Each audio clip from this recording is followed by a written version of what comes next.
Alright, boys and girls, here we go. As you can see, we've got the main chassis pretty much cleaned out. This is what you call a starting point. If you've been paying attention the last couple of videos, hey, we figured out our orientation of our camera. So now they're not all skinny looking. Anyway, here's our base chassis. This is the stamped chassis for a Cobra 2000. You've seen what it looked like before we gutted it. Here's the face. We've now got the face ready to start with some serious reconstruction. And here's our donor radio. Once again, is the Uniden Grant 40 channel sideband. And this was already been channeled. We're going to leave the channels in it. Next stage for this is going to be, we're going to clean this up.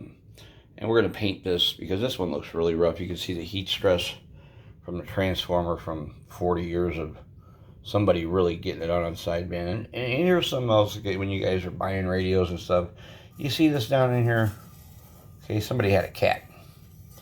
And somebody had a cat along the years that didn't like to use the litter box. Or mice. One of the two. That's what happens. That's what critters can do to the inside of your radio. That's steel from the 70s, boys and girls. That don't pit and corrode easily. But as you can see, that's pretty rough. We're going to fix it. We're going to save it. So there's that. And as for the face, it is not going to look like a regular Cobra 2000. Because we're not building a Cobra 2000. We're building a pretty cool old radio. Along the front here, this is all going to get smoothed out. Except for the mic jack is going to remain. Up top here, the frequency display window is going to remain. The meter display windows are going to remain. And we're going to make a new lens for this with just a nice black trim ring so you can see the red display, or the red 2-digit display through there. This unit will only read the frequency counter and transmit. Because of the age of the donor chassis, we don't want to interfere with its PLL too much. It gets drifty, it gets flighty. It's an old temperamental radio, so we're going to keep it stable. It is stable in its own right as long as you don't go messing with it. So we're going to leave it alone as much as we can, but we're going to add as much to it as we can. As far as this goes, with the bezels, you can see, we've taken all the old pins off. These are gone, because we're removing all this. This is all going to be gone. So we're going to make new bezel plates.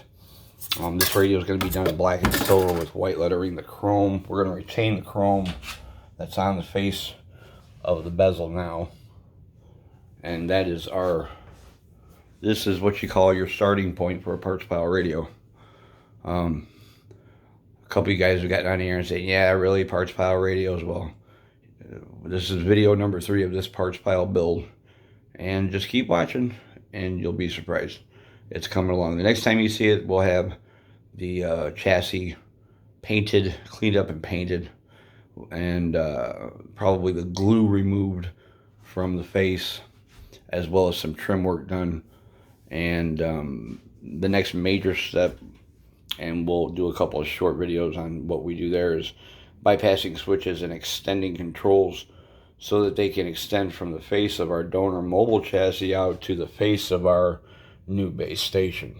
So that's where we're at now.